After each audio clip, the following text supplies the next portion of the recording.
நீங்கள் இணைந்திருப்பது முஹப்பத்தின் செய்திகளுடன். வரலாற்று புகழ்மிகு பேருவளை சீனன்கோட்டை பிட்டுவலை அல் மிரது ஷாதுலியா ஜாவியாவில் 92வது வருட புனித சஹீஹுல் புகாரி தமாம் மஜ்லிஸ் 6ஆம் திகதி 6/10/2024 கலிஃபத்து ஷாதுலி மௌலவி எம் ஜெயினுலாப்தீன் பஹ்ஜி தலைமையில் நடைபெற்றது. 5ஆம் தேதி மாலை புனித சுபஹான மௌலூத் தமாம் வலிபா யாக்குத்தியா ஹலரா திக்கர் மஜ்லிஸுடன் மார்க்க சொற்பொழிவும் இடம்பெற்றமை இங்கு குறிப்பிடத்தக்கது. ஜாவியா இமாம் கலிஃபத்து ஷாதுலி மௌலவி முஹம்மது ஃபாரூக் மக்கி இரவு சொற்பொழிவாற்றினார். இந்த ஜாவியாவை அமைத்து புனித சஹீஹுல் புகாரி மஜ்லிஸை ஆரம்பித்த ஆத்மீக ஞானி ஷேகுனா அப்பா ரஹ்மத்துல்லாஹி அவர்களுக்காகவும் அவருக்கு உறுதுணையாக இருந்தவர்கள் அன்று முதல் இன்று வரை பங்களித்த அனைவருக்காகவும் துவா பிரார்த்தனையும் நடத்தப்பட்டது.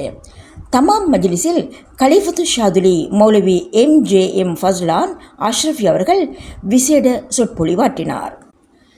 கலிஃபத்து ஷாதுலிகளான மௌலவி எம் ரஃபீக் பஹ்ஜி, முகமது ஃபைரூஸ் பஹ்ஜி, அஸ்ஸையத் அலவி சாலே மௌலானா முர்ஷி உட்பட சாதாத்மார்கள், உலமாக்கள், சீனன்கோட்டை பள்ளிச்சங்க தலைவர் முக்தார் ஹாஜியார் உட்பட உறுப்பினர்கள், மிரது ஷாதுலியா நிர்வாகிகள், முன்னாள் பலஸ்தீன தூதுவர் ஃபௌசான் அன்வர் உட்பட நாட்டின் பல பகுதிகளையும் சேர்ந்த இஹ்வான்கள் பெருமளவிலானோர் பங்கு பெற்றனர்.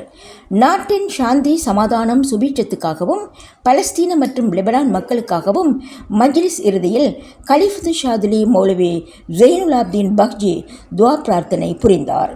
மஜ்லிஸில் பங்கு பற்றிய ஆயிரக்கணக்கானோருக்கு அன்னதானமும் வழங்கப்பட்டது. இச்செய்தியினை வழங்கியவர் பேருவளை முக்தார். தமிழ் பேசும் உள்ளங்களின் அன்பு குரல் முஹப்பத் டிவி.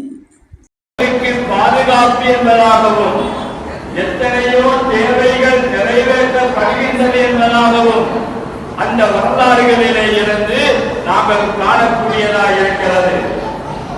இன்று இந்த மஜ்லிஸ் சீனன்கோட்டை மக்களுக்கு ஒரு பெரும் கொண்ட தக்வா நிறைந்த உள்ளச்சம் நிறைந்த அஹ்மது லப்பை அப்துல் காதிர் ஆலிம் என்று சொல்கின்ற ஷேகுனா அப்பா அவர்களின் மூலமாக இந்த மஜ்லிஸ் இந்த மண்ணுக்கு கிடைக்கப்பட்டிருக்கிறது. அன்பான இஸ்லாமிய சகோதரர்களே, அவர்கள் நக்ஷபந்தியா தரீகாவுக்கு, ரிஃபாயியா தரீகாவுக்கு, சாதுலியா தரீகாவுக்கு அவர்கள் அதிராம்பட்டினத்தை சார்ந்தவர்கள். அதிராம்பட்டினம் என்று சொல்வது என்ன தெரியுமா? அன்றைய காலத்திலே யமனிலே இருந்தும் ஷாம் தேசத்திலே இருந்தும் வந்து குடியேறிய மக்கள் இருக்குகின்ற ஒரு பகுதிதான் அதிராம்பட்டினம் என்று சொல்லக்கூடியது. அந்த ஊரை சார்ந்தவர்கள்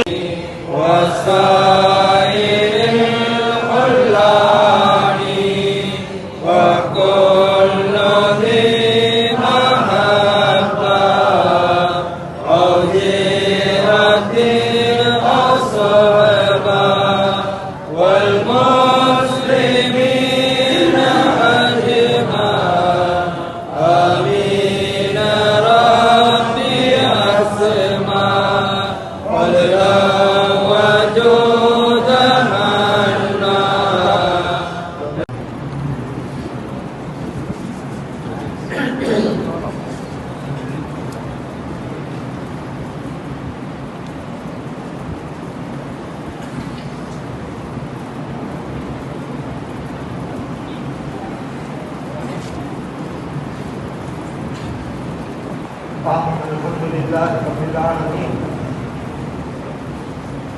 حمد كثير طيب الطاهر على كل حال. الحمد لله الكريم المنعم الذي لا تحصي نعمه العذاب ولا يبلغ مصائب السائلين ولا يدركه الحاء العباد ولا ينزل ما في خزان رحمته سمية الاعلام والنفاد. وهو الله الذي لا اله الا هو لا معطي لما منع ولا مانع لما اعطى من الخير والامداد. احمده سبحانه وتعالى وهو بالحمد اولى واحق واشكر عز وجل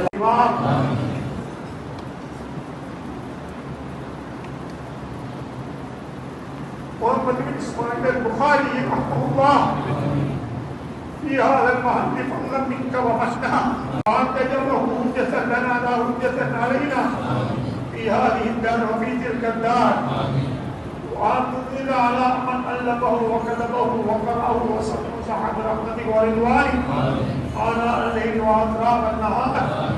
اللهم وفقنا لكل ما احتوى عليه من حسن وخير وآيات ونبر به أبصارنا وبصائرنا لنموذ من بركات بالنهاية واحفظنا من الوقوع من الشك والوهم والجهل والغفلة والندامة واجعله شاهدا لنا عند الحضور بين يديك يوم القيامة برحمتك يا أرحم الراحمين.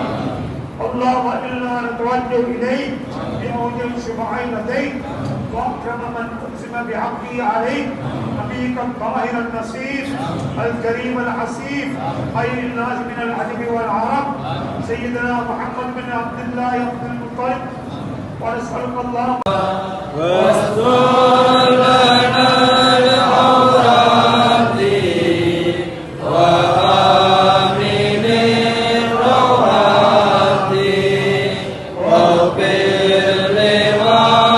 لوالدينا ربنا على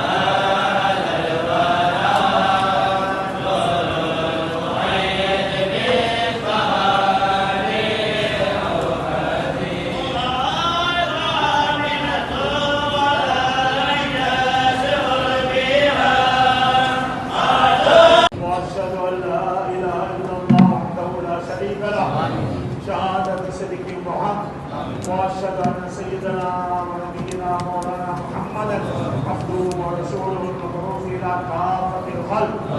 اللهم صل وسلم على هذا النبي الكريم والرسول العظيم سيدنا محمد المقصود بأشرف الأديان المنزل عليه في محكم كلامك القديم. وإذا سألك عبادي عني فإني قريب أجيب دعوة الداع إذا دعان. وعلى آله وأصحابه المحافظين على اتباع سننه في السر والإعلان صلاة மேலாக அவர்கள் திடீரென விழித்தெழுந்து தன்னுடைய வீட்டுடைய அந்த விளக்கை பற்ற வைத்து ஏதாவது எழுதுவாங்களாம். அவங்கள குடும்பத்தார் கேட்பாங்க, ஏன் திடீரென முழிக்கிறீங்க, ஏன் உறங்காமல் இருக்கிறீங்க? இல்ல ஒரு ஹதீஸை பத்தி யோசனை பண்ணி கொண்டிருந்த இப்படியான ஒரு சிந்தனை வந்துச்சு, அது மறக்க முன்னுக்கு எழுதிக் கொள்வேன் என்று ஒவ்வொரு நாளும் தூக்கத்துக்கும் விழிப்புக்கும் மத்தியில 20 தடவைகள் அவர்கள் எழுப்புவார்கள் என்று வரலாறு சொல்லுவாங்க. இதை அல்லாஹ்விடத்தில் எனக்கு ஒரு ஆதாரமாக நான் வைத்துக் கொண்டேன். அத்தனை கிதாபுகள் எழுதினாலும் புகாரி ஷரீஃபை நாளை மறுமையில் எனக்கு அல்லாஹ்விடத்தில் ஒரு ஆதாரமாக அமைய வேண்டும் என்று சொன்னார்கள். இன்று முழு உலகமும் குர்ஆன் ஹதீஸ் பேசணுமா, ஆதாரம் புகாரி என்று சொல்கிறார்கள். இதற்காக வேண்டித்தான் பல மனிதர்கள் தன்னுடைய வாழ்க்கையை அர்ப்பணித்தார்கள். இதற்காக வேண்டித்தான் இப்படிப்பட்ட மஜ்லிஸ்கள். இந்த மஜ்லிஸை தலைமை தாங்கக்கூடிய ஹலீஃபத்துல் ஷாதுலி அவர்கள் 37 வருஷமாக தலைமை தாங்குகிறார்களா? அவங்கள நியத்திருக்கக்கூடும் நாளை மறுமையில் அல்லாஹ்விடத்தில் இந்த இல்முக்கு நான் ஹிதமத் செஞ்சது எனக்கு ஒரு ஆதாரமாக வரட்டும் என்று எத்தனை மனிதர்கள் பரம்பரையாக இதை அழகுபடுத்துகிறார்கள், இதற்கு செலவு செய்கிறார்கள். இதற்காக வேண்டிய உலமாக்கள் நேரங்களை அர்ப்பணிக்கிறார்கள். அவங்களோட நியத் இமாமுனா புகாரி ரஹிமஹுல்லாஹ்வுடைய நியத்தோடு பிணைகிறது. என்ன நியத்து? இமாமுனா புகாரி ரஹிமஹுல்லாஹ் சொல்றாங்க, 16 வருஷம் பட்ட இந்த பாடை நாளை மறுமையில் எனக்கும் என்னுடைய ரப்புக்கும் மத்தியில ஒரு ஹுஜ்ஜாவாக, ஒரு ஆதாரமாக நான் நம்பி போகக்கூடிய ஒன்றாக ஆக்கிவிட்டேன் என்கிறார்கள். நபியர்களே ஸல்லல்லாஹு அலைஹி வஸல்லம் சொல்றாங்க, மன் தஷப்பஹ பிகௌமின் ஃபஹுவ மின்ஹும்.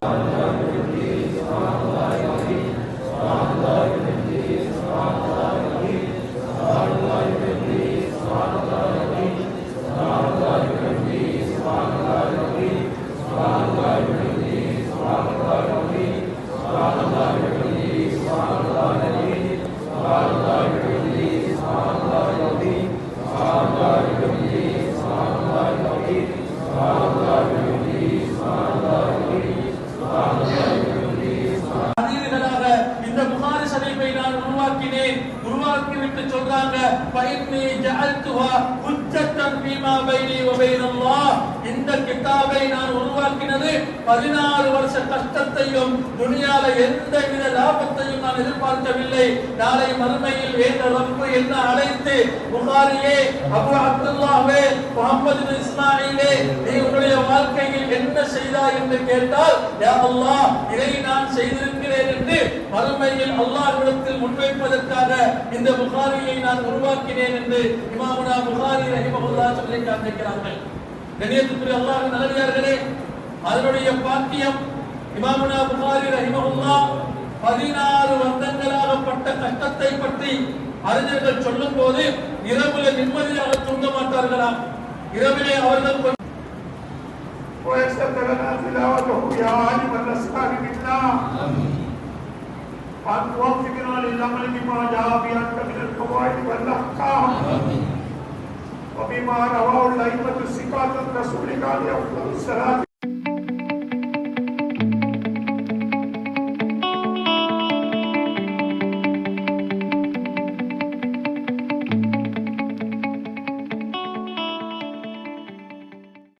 இலவச நிக்காஹ் சேவை. வாழ்க்கையில் வாழ்க்கை ஒரு முறையே, மறுமையிலும் அதுவே. மகர் அடிப்படையில் மார்க்கப்பட்டுள்ள, கல்வி அறிவுள்ள, தொழில் உள்ள, நல்ல குடும்ப பின்னணி உள்ள இஸ்லாமிய குடும்பங்களிலிருந்து மணமகன் மணமகள் திருமணம் மறுமணம் நம்பிக்கையான அமானித சேவை. உங்கள் ஆவணங்கள் பிறரிடம் கைமாறாது. உங்கள் சுய விவர கோவையினை முஹப்பத் நிக்காஹ் ஃபவுண்டேஷன், கொழும்பு, ஸ்ரீலங்கா. தொடர்புகளுக்கு 0777 94 36 36, வாட்ஸ்அப் 072 36 36 36 1, இமெயில் muhabbat.lk@gmail.com.